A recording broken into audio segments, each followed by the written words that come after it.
સહકાર ક્ષેત્રમાં મેન્ડેટને લઈને દિલીપ સંઘાણીનું નિવેદન। મેન્ડેટ એ રાજકીય પાર્ટીનો વિષય છે। સહકાર ખેત મજૂર માટે કામ કરતી સંસ્થા છે। આ બાબતે મારો અંગત મત હું અંગત રીતે રજૂ કરીશ। સહકાર ક્ષેત્રમાં મેન્ડેટને લઈને દિલીપ સંઘાણીએ આ નિવેદન આપ્યું છે। મેન્ડેટ એ રાજકીય પાર્ટીનો વિષય છે તેવું જણાવ્યું। સાથે કહ્યું સહકાર એ ખેડૂત મજૂર માટે કામ કરતી સંસ્થા છે। આ બાબતે મારો અંગત મત હું અંગત રીતે રજૂ કરીશ।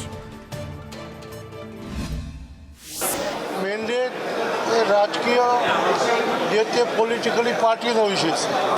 સહકારી પ્રવૃત્તિ કોઓપરેટિવ એક્ટ પ્રમાણે ચાલે છે અને કોઓપરેટિવ એક્ટ પ્રમાણે અમે સુચારુ ઢંગથી સૌ સાથે મળીને જે સંસ્થા જે ક્ષેત્રની હોય તો આ સંસ્થા ખેડૂતોની છે તો ખેડૂતોનું હિત કેમ કરવું એનું વિચારીએ।